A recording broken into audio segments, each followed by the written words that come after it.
The National Resistance Movement is a nationalist organization. It is a nationalist in the sense that it is fighting for the aims of the whole country and not for aims of a section of the country. Secondly, the National Resistance Movement is a democratic movement. It's a movement which is fighting for democracy. What else can we do if you have got a government which has closed off all other channels of peaceful change?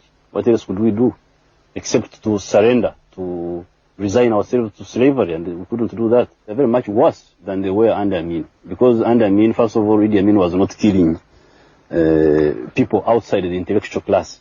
He used to kill only the elite, elements from the elite who were threatening his position, or sometimes over rivalry, over business, things like that. But he never touched the peasantry. But Obote is killing everybody. I want the world to understand this. The people of Uganda, the population, did not start violence. I was not a soldier, I was an intellectual.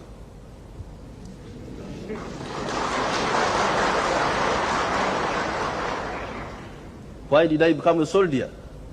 I became a soldier to defend myself and my people against state-inspired violence.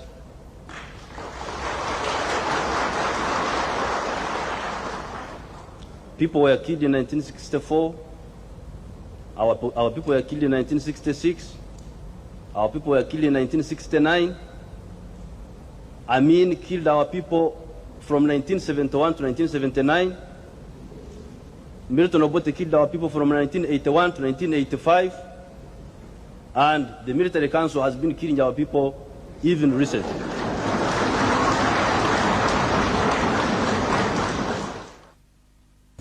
They went ahead with their old game of killing Ugandans. Since the signing of the peace agreement, they had killed up something like 400 or 500 people, whose names we could lay our hands on, names and places of birth and things like that. Now, we found that if we didn't act, first of all, there would be no solution to the Ugandan political crisis. There would be no solution. We would go on endlessly with the same cycle of violence and regimes which don't do any work. Secondly, we're also in danger of the people misunderstanding us, thinking that we have abandoned them and we are not working for the interests. And they have had so much faith in us, we could not afford such a thing. Because the politics of the past have been politics about intrigue, about subterfuge. This has been the politics of the past. Now we are, and this politics has not concerned the population.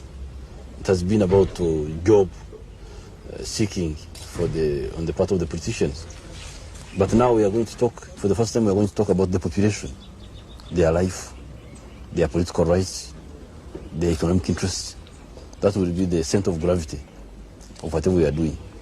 In Africa, we have seen so much change that change has become meaningless. It's no longer change, but merely turmoil. This group getting rid of that group, and that group doing worse than the group it got rid of. Now, please, I do not count us in that category of people. The National Resistance Movement, I think, is a clear-headed movement with clear objectives and with good membership.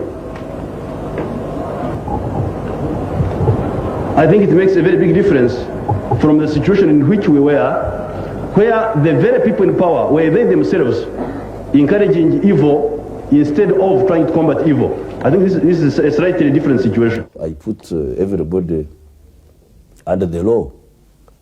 In a minute's time, people were above the law. Some people were above the law. They could kill with impunity. Now everybody is under the law.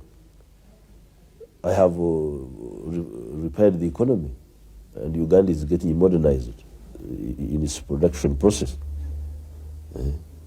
So these are my fundamental, this is what I stand for.